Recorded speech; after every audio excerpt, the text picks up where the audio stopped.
Kembali kita bertemu untuk membahas eh, topik-topik di kekinian Indonesia hari ini. Pada kesempatan kali ini, kita akan mencoba membahas terkait berita yang ada di situs Bloomberg Technoscom, ya, di mana ada berita di eh, situs ini, berita tanggal 21 Januari 2025.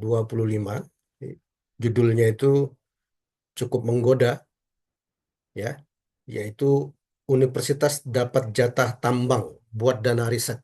Apa syaratnya? Ya, jadi di berita ini dikatakan Wakil Ketua Badan Legislasi Balek DPR RI Ahmad Doli Kurnia mengungkapkan alasan DPR memasukkan perguruan tinggi atau universitas sebagai penerima wilayah izin usaha pertambangan khusus WIUPK untuk mengolah tambang adalah untuk membiayai dana riset, ya. Jadi tujuannya untuk membiayai dana riset. Nah, ini rencana ini akan apa? eh, Disampaikan ke publik, ya, dalam rangka untuk merevisi Undang-Undang Nomor 4 Tahun 2009 tentang pertambangan mineral dan batu bara, Undang-Undang Minerba, ya. Baik, kawan-kawan, sepintas kalau didengar begitu saja, tampaknya ini pesan menggembirakan bagi kampus, ya. Kalau kita tidak mentelaahnya secara secara dalam, ya. Oleh karena itu, saya mencoba mengklarifikasi ini secara mendalam, ya. Yang pertama, kalau kita buka literatur, ya, eh, di dalam literatur terkait dampak keberadaan tambang, dalam pencermatan saya tidak ada tambang yang bebas dari eh, penghasil eksternalitas negatif kepada lingkungan sekitarnya. Ya, eksternalitas itu adalah, kalau bahasa sederhananya, adalah dampak. Ya, jadi bahkan tambang-tambang di negara-negara maju sekalipun masih berhadapan dengan masalah eksternalitas negatif ini. Ya, apa itu eksternalitas negatif yang dihadirkan tambang biasanya? Pertama, misalnya dampak penggundulan hutan. Ya, itu contoh apa dampak negatif dari tambang ketika eh, tambang itu apa ada di kawasan hutan. Kemudian bisa menimbulkan erosi tanah, pencemaran air yang berdampak pada ekosistem dan masyarakat. Yang kedua, dampak yang berkaitan dengan masyarakat yang terimbas di sekelilingnya karena tiling tambang atau limbahnya tambang itu mengandung zat-zat yang berbahaya. Ada arsenik, ya, dan merkuri.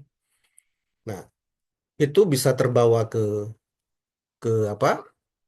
Ke lingkungan melalui air, melalui udara, kemudian bisa eh, terpapar kepada masyarakat yang ada di sekitarnya, dan itu bisa berimplikasi pada kesehatan.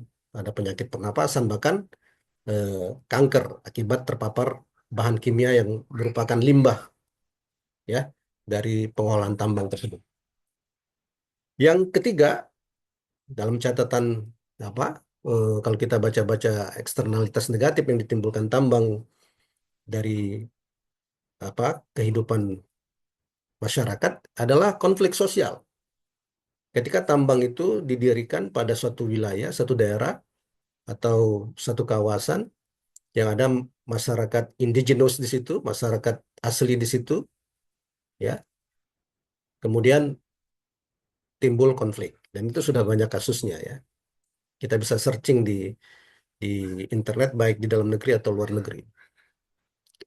Konflik sosial antara eh, apa pertambangan dengan masyarakat asli yang ada di daerah tertentu. Nah, akibat konflik itu biasanya masyarakat asli, apalagi masyarakat masyarakat itu adalah tergantung kepada sumber daya alam yang sebelum ada tambang tersebut, ya. Dampaknya ya mereka kehilangan mata pencarian lokalnya. Nah, ini adalah eksternalitas negatif yang dihadirkan oleh eh, banyak pertambangan, ya. Nah, ketika eksternalitas negatif ini hadir, biasanya kampus perguruan tinggi itu diposisikan oleh semua stakeholder sebagai sebagai juri, ya, sebagai pemilik apa kapasitas untuk menilai eh, apakah eksternalitas negatif itu benar-benar berasal dari tambang tersebut, apakah eksternalitas negatif itu benar-benar merugikan lingkungan, seberapa besar kerugiannya, ya, apa konsekuensi dari kerugian tersebut, ya. Biasanya entitas yang diberi diberi apa kepercayaan untuk menilai dampak-dampak negatif lingkungan dari pertambangan itu adalah perguruan tinggi, adalah kampus, ya. Nah, bayangkan ada konflik of interest yang sangat sangat dalam nanti kalau kampus itu sendiri menjadi pelaku bisnis tambang, ya. Bagaimana mereka akan menilai eksternalitas negatif ini? Apakah kampus akan menjadi menutup mata, bahkan kemudian menjustifikasi dengan pseudo science, ya, sains sains abal-abal, ya, untuk membenarkan, menjustifikasi dari keberadaan tambang yang negatif karena kampus sendiri sudah menjadi aktor pelaku di lapangan. Nah, ini yang perlu di apa diperhatikan, ya. Jadi perguruan tinggi itu adalah bagian dari civil society dalam satu sisi, ya. Kemudian bagian dari pencerdasan bangsa, bagian dari pengembangan keilmuan dan kebenaran. Jadi perguruan tinggi tidak boleh memiliki vested interest ekonomi dan politik idealnya. Tidak boleh memiliki keberpihakan secara politik dan ekonomi pada bisnis tertentu, pada kelompok tertentu, ya, pada partai tertentu. Itu tidak boleh. Perguruan tinggi itu kita hadirkan dia sebagai pencerdas bangsa, mengabdi kepada kepentingan kepentingan bangsa. Oleh karena itu dia harus objektif berbicara. Nah, kalau dia sudah terlibat di dalam bisnis pertambangan, adalah mustahil dia bisa objektif menilai bisnis pertambangan itu posisi negatif atau mudarat dari bisnis pertambangan itu secara secara benar, ya. Nah, itu hal yang pertama yang harus eh, apa apa kita perhatikan terkait masalah masalah memberikan konsensi tambang kepada perguruan tinggi. Memang benar, dengan memberikan konsensi tambang kepada perguruan tinggi itu manfaat realnya ada. Menurut hemat saya, manfaat realnya itu adalah link and match. Jadi mahasiswa-mahasiswa dari teknik pertambangan bisa terlibat langsung, terjun langsung di dunia nyata, bagaimana eh, mengeksplorasi suatu tambang, misalnya. Mahasiswa-mahasiswa manajemen bisa terlibat langsung di dalam eh, bagaimana terlibat dalam aktivitas manajerialnya, ya. Bisa. Link and match itu adalah manfaat yang diakui ada. Tetapi kemudian kita harus ingat bahwa kalau dikatakan menciptakan dana abadi riset, saya bertanya, mungkin tidak itu. Bisa, mungkin syaratnya eh, perguruan tinggi itu adalah benar-benar adalah pelaku pertambangan itu sendiri. Tapi apakah realistis? Apakah memungkinkan itu terjadi? Saya rasa tidak mungkin. Karena untuk membangun bisnis pertambangan itu butuh modal yang sangat besar. Dari mana uangnya? Perguruan tinggi. Butuh SDM, SDM yang berpengalaman. Dari mana SDM-nya? Butuh keahlian. Dari mana keahliannya? Butuh pengalaman bisnis di situ. Dari mana? Perguruan tinggi punya pengalaman bisnis. Hari ini jangankan untuk bisnis pertambangan, misalnya ada perguruan tinggi yang mengelola hotel. Ya hotelnya akhirnya kan dikelola oleh pihak ketiga, bukan oleh perguruan tinggi itu sendiri. Perguruan tinggi itu sendiri tidak punya kapasitas sebagai pebisnis untuk mengelola hotel tersebut. Sehingga hotel itu dikelola oleh pihak yang profesional kemudian bagi hasil. Begitu kan? Dan dugaan saya itu juga yang akan terjadi di dalam implementasi ketika ini diberikan ke perguruan tinggi, konsensi tambang ini. Ya. Nah, siapa yang akan diajak kerjasama oleh perguruan tinggi? Ya tentunya bisnis tambang yang sudah punya pengalaman, yang sudah punya jaringan pemasaran, ya, yang sudah punya manajerial yang apa, yang lama, ya, yang punya modal yang besar.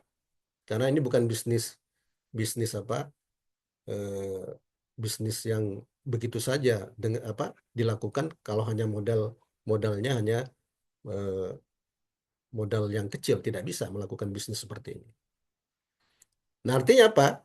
Ya perguruan tinggi ketika mendapatkan konsensi ini harus bekerja sama dengan pelaku pelaku utama di sektor pertambangan yang sudah ada. Kalau bahasa bahasa apa bahasa kontemporer hari ini adalah dia harus bekerja sama dengan oligarki di sektor pertambangan, ya. Jadi perguruan tinggi akan diberi bagi hasilnya dan saya yakin bagi hasilnya tidak akan besar dibandingkan eh, semua nilai tambah yang didapat dari pertambangan tersebut. Apakah bagi hasil itu bisa menjadi dana abadi riset? Saya tidak meyakini itu. Ya, yang terjadi adalah perguruan tinggi dikooptasi oleh oligarki tambang untuk menjustifikasi pertambangan pertambangan kinerja pertambangan yang jelek, eksternalitas pertambangan yang jelek, ya, yang hadir yang secara jelek, kemudian perguruan tinggi bisa menjadi menjadi apa ya sebagai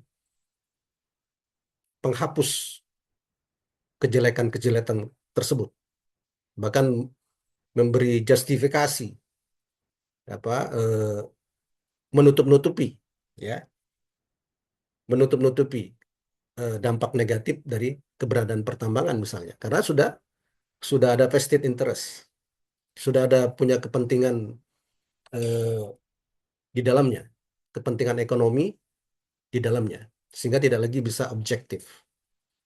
Nah, kalau sampai pada tahap itu ya kita akan berhadapan pada situasi bahwa ya perguruan tinggi bukan lagi entitas yang menjadi eh, penjaga kebenaran, ya, penjaga objektivitas di dalam semua aspek kehidupan berbangsa dan bernegara. Karena perguruan tinggi sudah terkooptasi dengan kepentingan uang, ya. Dan itu cara yang seperti itu untuk mendanai perguruan tinggi bukanlah cara cara yang tepat menurut hemat saya. Ya kita bisa belajar dari apa? Dari eh, negara-negara lain bagaimana mereka mendatangkan atau memberikan dana riset yang abadi, ya, kata-kata abadi menunjukkan dananya itu besar dan bisa berputar terus, ya, kepada perguruan-perguruan tinggi mereka yang pasti tidak dengan jalan memberikan konsesi bisnis yang dalam tanda kutip eh, bermasalah di lapangan. Banyak masalahnya di lapangan. Sebagian perguruan-perguruan tinggi besar itu disupport melalui anggaran belanja negara, ya. Ada juga yang disupport melalui kebaikan charity dari eh, siapapun tanpa melibatkan eh, kepentingan konflik kepentingan ekonomi dan politik. Misalnya eh, charity dari figur atau tokoh yang memberikan apa dana filantropi mereka kepada perguruan tinggi untuk penelitian tentang kanker, ya, kanker tertentu misalnya. Itu yang dilakukan oleh tokoh-tokoh apa filantropi dunia kepada perguruan tinggi. Hal-hal yang seperti itu ya tidak menimbulkan apa permasalahan karena perguruan tinggi tidak terganggu. Posisi perguruan tinggi itu sebagai entitas pencerdas kehidupan bangsa, ya, kemudian sebagai entitas yang menjaga objektivitas, ya, dari kepentingan-kepentingan eh, sifatnya jangka pendek dan terbatas, ya. Nah, itu yang kita jaga perguruan perguruan tinggi kita, ya. Kalau kita ingin memberikan dana dana abadi kepada perguruan tinggi, ya berikanlah dengan tidak menyebabkan mereka kemudian menjadi apa? Menjadi kaki tangan kepentingan tertentu, ya. Dan saya secara pribadi mengatakan dengan memberikan konsesi tambang kepada perguruan tinggi rawan perguruan tinggi itu menjadi kaki tangan oligarki tambang Indonesia, ya. Karena untuk menjalankan bisnis tambang itu perguruan tinggi tidak punya kapasitas sedikit pun, tidak punya modal, tidak punya SDM-nya, tidak punya keahliannya, tidak punya pengalaman bisnisnya, tidak punya jaringan pemasarannya. Jadi apa dalam tanda kutip memberikan bisnis seperti itu ya tidak akan jalan. Jalannya baru berjalan apabila kemudian bisnis itu diserahkan kepada orang yang punya modal, pihak yang punya modal, entitas yang punya modal, yang punya keahlian, yang punya pengalaman, yang punya SDM, yang punya jaringan pemasaran, dan pihak-pihak seperti itu yang sudah eksis adalah ya kekuatan-kekuatan oligarki tambang yang ada di saat ini yang telah mengelola, ya. Mau tidak mau harus bekerja sama dengan mereka. Kerjasama dalam tanda kutip adalah kerjasama yang tidak win-win solution, ya, karena eh, tentu gain terbesar, value added terbesar tidak diberikan kepada perguruan tinggi. Nah, itu pandangan pandangan saya pribadi. Saya adalah bagian dari aktivis apa person yang berada di perguruan tinggi merasa ketika ini disampaikan ya akan dampak jangka panjangnya akan merugikan bagi apa Indonesia, termasuk bagi perguruan tinggi Indonesia. Dalam konteks perguruan tinggi itu tugasnya adalah mencerdaskan kehidupan bangsa akan terganggu dan menjadi pengawal objektifikasi kebenaran, ya, bangsa. Jadi dia tidak tidak berpihak kepada kepentingan ekonomi, tidak berpihak pada kepentingan politik, dia hanya berpihak kepada kepentingan bangsa dan dia objektif untuk kepentingan bangsa. Kalau dia sudah punya diajak, ya, tarik menarik dengan kepentingan politik, dengan kepentingan ekonomi, maka semakin ruwet kehidupan kampus di Indonesia. Dan oleh karena itulah eh, ide untuk memberikan bahkan meregulasi, ya, membuat peraturan perundangan bahwa perguruan tinggi itu bisa eh, apa melakukan bisnis pertambangan itu adalah menurut hemat saya adalah salah satu eh, regulasi yang berbahaya. Demikian teman-teman yang dapat saya sampaikan pada kesempatan ini. Terima kasih atas perhatian Anda. Sampai ketemu lagi. Assalamualaikum warahmatullahi wabarakatuh.